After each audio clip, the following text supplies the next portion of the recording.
안녕하세요. 자, 전 시간에 이어서 이번 시간에는 그 전 시간에 그 수태로 꽃대에 덮어주는 그 꽃대 관리하는 그런 거를 보여드렸죠. 자, 이번 시간에는 화장토로도 가능합니다. 그래서 이제 화장토로 관리하는 방법을 말씀드리고 하는 방법을 이제 보여드리려고 그러는데요. 그 전에 제가 한번 그런 거를 보여드린 적이 있죠.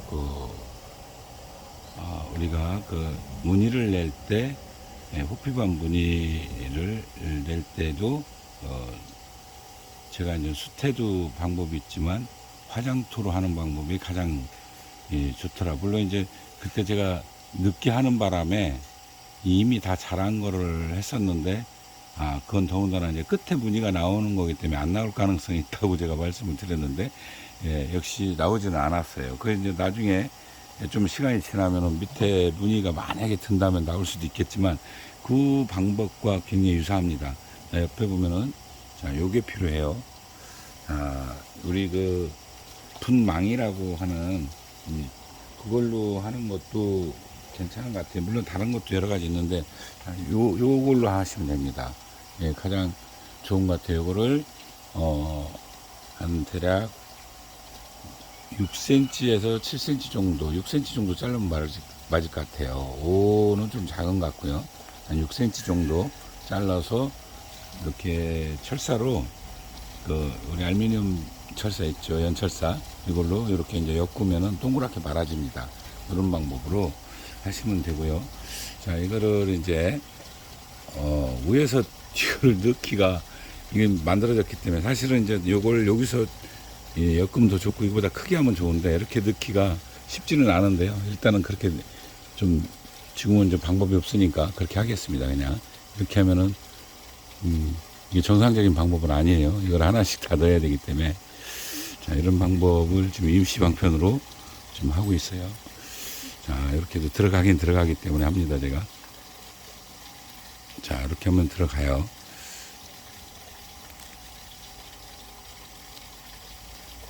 살짝 돌리면, 그리고 이제 이거 빼줘야죠. 엉켜있는 부분은 빼주면 됩니다. 이렇게. 자, 이런 정도로. 자, 이 상태인데요. 저한테 문의를 하시는 분 중에 저는 수태를 싸면은 꽃이 무릅니다. 그래서 이제 꽃 무르는 여러 가지 이유에 대해서도 설명을 드렸었는데, 이게 꽃이 자주 무른다는 분들을 이 방법을 제가 소개를 했더니 그 이후에 안 물렀대요. 그러니까 오히려 이거는 꽃이 무르지 않는 그런 효과가 있는 데는 이 방법이 훨씬 더 좋다는 얘기죠. 그러다 보니까 이 방법을 쓰시는 분들도 굉장히 많습니다. 또 한 가지는 이 자체로 안 하고 다른 걸로도 하는데 그 분망을 제가 소개를 했었죠. 그걸로도 또 하시는 분이 있어요. 그 분망의 옆에 시키면 그 연철사를 쭉 꼽았더라고요. 그런 방법도 괜찮을 것 같습니다. 자기는 이제 그렇게 한다고 그래서 제가 이제 그 사진 좀 한번 달라고 그랬더니, 그렇게 했더라고요. 그런 방법도 한 방법이겠죠. 자, 이거는 뭐 간단하죠. 지금 요 난초는 우리 그 황화 중에 제가 개나리 새끼라고 표현하는 이 양귀비입니다. 양귀비 명명품이죠. 지금 꽃이 보니까 하나가 붙은 것 같아요. 하나가 붙어서 지금 보니까 이쪽에 하나가 보이는데 이게 두 개는 붙어야 되는데 이렇게 세력에 비해서 하나밖에 안 붙었어요. 우리 이상하게 지금은 이제 하나씩 보고 있는데요. 좀 더 봐야 알겠지만 어떻게 될지 모르겠습니다. 꽃이 좀 많이 나올 걸로 예상을 했는데 생각보다 많이 안 나올 수도 있겠다는 생각이 들어요. 이 정도면은 붙어야 되거든요. 여러 개. 자, 이렇게 하고 여기다가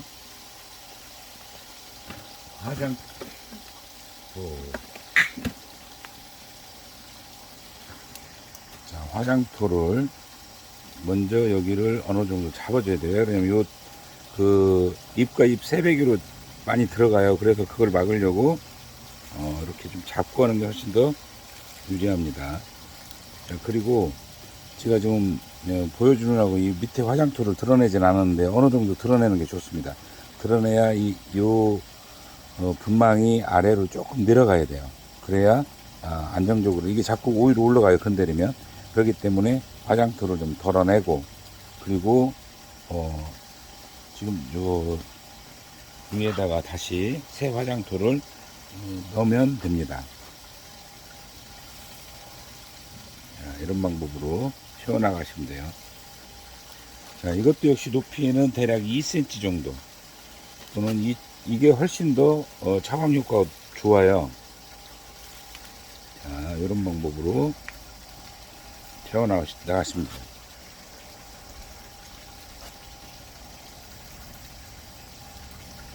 자, 그리고 이제 이거는 이제 보여드리기 위해서 그런 거지만, 원래는 수태로 해야 맞아요. 이거는 이제 개나리 새끼는 반드시 화통을 씌워야 되기 때문에 이걸로 하는 것보다 수태로 하는 게 훨씬 더 낫습니다.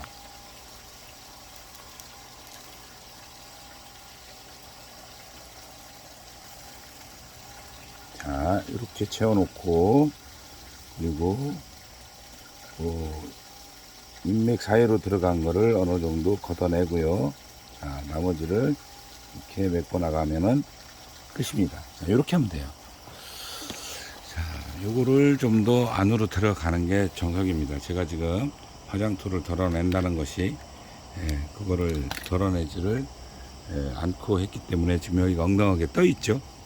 뜬 것보다는 요 부분이 요 정도까지 내려가면은 안정적으로 이게 건드리면 자꾸 일어나요. 그래서 여러 번 해봤죠. 제가 해보니까 그 안에다 넣었을 때가 훨씬 더 안정적으로 잘 있었고요.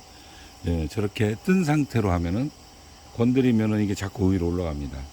물론 이제 물 몇 번 주고 이렇게 좀 굳어지면은 그때는 안 움직이는데, 자, 요런 방법이 있습니다. 그러면 수태로 하는 방법이 있고요. 이 화장토로 하는 방법. 이때는 이 분망을 요걸 만들어주는 좀 번거로움이 있습니다. 그래도 예쁜 꽃을 보기 위해서는 우리가 그런 정도는 감수를 해야 되겠죠. 자, 이렇게 해서 꽃봉오리를 보호하고 또 관리하는, 또 쌓아줘서 빛을 차단시켜주는 그 역할. 특히 이 방법은요, 빛을 적극적으로 차단할 때 필요합니다. 그러면은 뭐가 필요할까요? 자, 홍화도 해당이 되죠. 그리고 황화 중에 개나리 새끼가 포함이 됩니다. 그리고 이제 주구마 중에도 엽록소를 쉽게 제거해야 될 좀 필요성이 있는 난초가 있죠. 그런 부분들이 해당이 됩니다. 자화나 이런 쪽은 오히려 손해가 나는 것 같아요. 자, 그리고 또 뭐가 있을까요? 무늬화나 이런 것도 이 방법이 그닥 좋은 방법은 아닙니다. 너무 적극적으로 착광이 되기 때문에 오히려 무늬 대비가 잘 나오지 않는 단점을 가지고 있습니다. 그러니까 적절하게 이 분망으로 활용하는, 화장토와 분망으로 활용하는 쪽은 색화 중에도 엽록소를 효과적으로 제거할 때 필요하겠죠. 그렇게 이해를 하시면 도움이 되실 겁니다. 자, 이번 시간에는 분망을 활용해서 화장토로 꽃봉오리를 보호하고 빛을 차단하는 그런 방법을 여러분께 소개를 해드렸습니다. 감사합니다.